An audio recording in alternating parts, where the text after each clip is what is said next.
Hey guys, thank you for joining us tonight. I'm Ray from On Deck, here with our guest Tom. Hey guys, Savant here. You can check me out on Twitter for free tennis handicapping and analysis. So tonight we're going to be talking a little bit about the Netpro market, the upcoming possible releases, and the upcoming tennis tournaments. Right now, the ATP final is going to be starting November 13th on Sunday. It's going to be the last tournament of the year. All the majors are done already. So you see a little bit of a lull in the market. The market's a little bit down for tennis.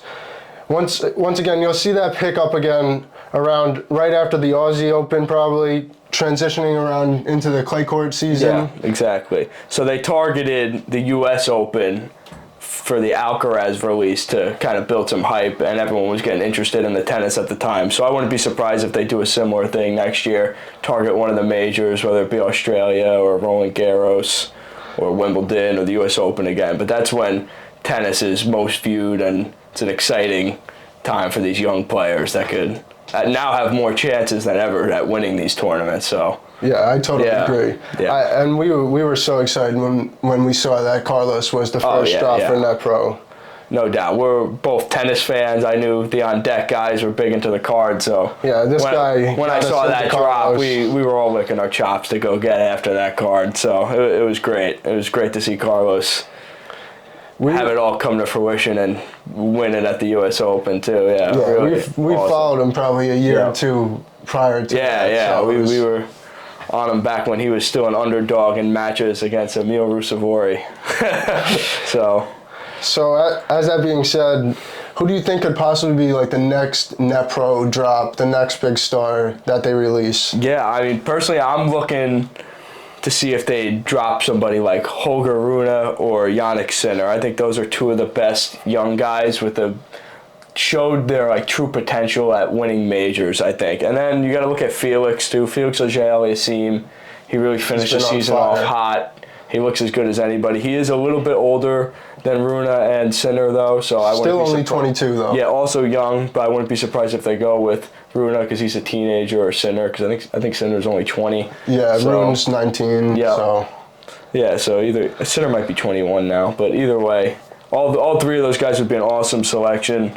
Both really, really bright futures. And I think possibly for the WTA women's tennis, we could possibly be looking at like a Iga Swiatek or maybe Coco Gauff. Both very young, show a lot of promise, ton of talent. Coco Gauff hasn't really broke through the same as Iga has. Iga's kind of shown her dominance. Dominating the tour, yep. Yeah, so that probably would be the best. Yeah, Coco can next do women's a lot of drop. Improving though still, so she's only 18 her ceiling too. is real high, yeah. Yeah, she's only 18 too, so you could see maybe a drop for her, like maybe an after an Iga drop or something like that, maybe. So let's talk a little bit more about Carlitos and why you think like he could expand his game on some of these other courts. I think what's so exciting about Alcaraz is he's had most of his success. He showed such dominant performances on clay. He showed a lot of success on hard too, but we haven't really seen him break through yet on like a grass or like a faster, lower bouncing surface, or like an indoor hard too.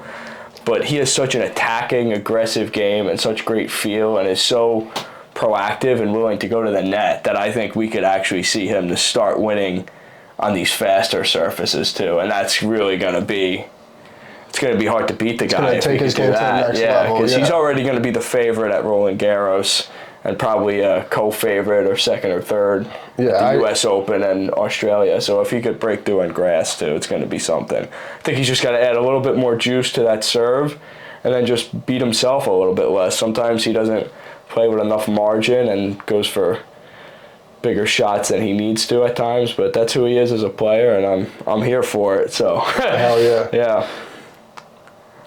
All right. What else do we have to cover here? I think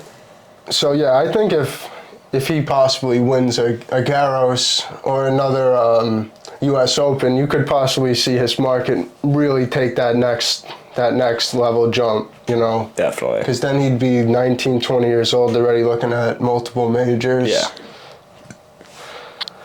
So we're gonna go into let's cover a little bit about the ATP final. Maybe some of our predictions. Who you think has a good shot at winning that? Yeah, I mean it's gonna be a tight ATP final. I feel like 1 through 8 all really solid players. Alcaraz can't make it unfortunately because he got the oblique injury. I'm definitely looking at Felix Auger-Aliassime and Taylor Fritz. In their group, they are with Rafa and Casper Ruud. So I don't know, I like the two of them over Rafa or Ruud at the moment, the way they're playing on an indoor hard court, fast surface. And then on the other group, we have Tsitsipas, Daniil Medvedev, Andrei Rublev, and Djokovic. Obviously, you probably got to like Djokovic there, but in the past, I think he's been a little less motivated in this type of a tournament. I agree. So I don't know. Who do you think? I think it's tough to know how motivated Djokovic will be for this, though, because is he guaranteed now at these upcoming tournaments to be playing in them? That's the thing. So we'll see how much if he really wants to make a statement here and just come out and say. Does he just want to prove to everyone after losing at that Masters 1000 that he's still the guy? So yeah, we'll see. I definitely wouldn't count Djokovic out, though. I think he should definitely be the favorite on that side of the draw. So who does he get round 1 then? He's got Tsitsipas. Very good match. Yeah. Tsitsipas coming in about 220 dog on that? Yeah. 290 was it? Or No, yeah, 290 plus 290 underdog. Yeah, I don't know about that one. So that's a little heavy. Yeah, if I had to make a prediction, though, I'm probably going with Felix from the first group, and then I'd probably go with either Djokovic or Tsitsipas in the second group. Yeah, I kind of would have to agree with you. I'm definitely taking Felix out of his group just because how hot he is right now. I think he gassed out a little bit in the last tournament, but now I think he's had a few days now to recover. No doubt. And hopefully he just picks up right where he left off and continue that momentum. And then watch out for Fritz, too, as a long shot. He's got Nadal in the first round. I think it's a winnable match for him. I actually think he should be the favorite in that match. So if he gets through that, he's going to either have a tough match with Felix or a match that I think is also very winnable if he plays Casper Ruud. So yeah, that Fritz Nadal match will definitely be an interesting one to watch. Definitely one to tune into. Should we go into our round it up with maybe our biggest risers for next season in the tennis? Okay. Do you want to start? Yeah, I'll start us up. All right. Biggest risers. Obviously, I think I'm looking at Holger Rune again because the way he finished the year was just sensational. Coach Patrick Martagalo now took his confidence to another level. So I think it's going to continue for Holger next year. I think he's the real deal. Then I'm looking at Denis Shapovalov also. Denis had a rocky season. He started off with an Australian Open quarterfinals. He had a close 5-setter with Rafa that he could have won, didn't go his way. But then he fell into a major slump, and he started to regain his form again at the end of the season. And I think when he's in form and hitting his shots, I think he's as clean of a ball striker as there is on tour. Probably one of the most talented guys, hands down. So I'm expecting a big season out of Denis, even though that's definitely an unpopular opinion there. Who else we like in? I'm liking Seb Korda, too. I think he had kind of a quiet year. I think he could be the most talented American despite Fritz and Tiafoe's amazing skill. And then Tommy Paul's looked really good. I just think Korda probably has the most raw talent out of all those guys. Another super clean ball striker, great feel. Probably could add a little more juice to his serve, but could be a guy that could be a big riser next year, I think, as well. Yeah, I just want to touch on Korda a little bit because I think a lot of people would actually be kind of surprised by you saying that he might have the most potential out of the U.S. guys, even over guys like Fritz and Tiafoe, Fritz is like in that top 10 and Tiafoe's like hovering right around that same area. So we'll see. That he's around 40s in the rank right now, Korda? Yeah, I think he's in the 40s. So yeah, he'd have to take a pretty decent jump there, but we think I kind of agree with you. I think he has that type of talent too. His family has been lifelong athletes, right? Oh yeah, his dad was a former world number 2. His sisters are running the WPA PGA Tour. So the talent runs deep in the family there. Some of my biggest risers, it's going to sound like I'm beating the drum a little bit, but I'm going to say Carlos, he's going to continue to win majors. I think you'll see him win at least one, maybe two next year, and just continue his climb, continue his dominance in the world of tennis. Hopefully he wins Garros, and I think he'll have another great shot at winning the U.S. again.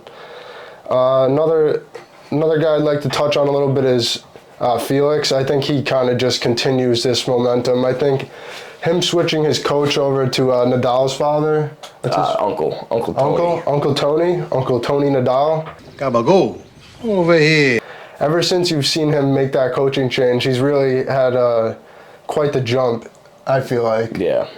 For Felix, I think a lot of it comes down to his confidence and his mental, and I think right now he's just in such a good place, and he's so confident in his game that he's just dangerous. Yeah, I think sometimes for guys, a coaching change could really do that, too, especially in tennis. No doubt. Get you believing in yourself. And yeah, sometimes mentally in tennis, when you lose it, you're completely out of it from there.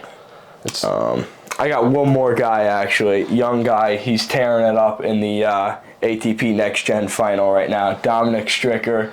He looks like he's got all the weapons to be a tour regular. He could really excel on the faster courts, I think. Sometimes he get a little bit loose, make some errors, but I just think he's got such big weapons, huge lefty serve, big forehand. I think he's got a great feel, too. Definitely could be a guy that could be a tour regular and make a push at some of these faster court tournaments. Thank you guys for joining us tonight. Tune in for more content. We're going to be bringing you guys plenty more tennis podcasts. Hopefully have you back on. Yeah, thank you for joining us tonight. It was great to be on. Thank you for having me on. I hope we were able to share some good knowledge with you all, and hope you're all as excited for next season as we are. Plenty more coming soon, guys. Thank you.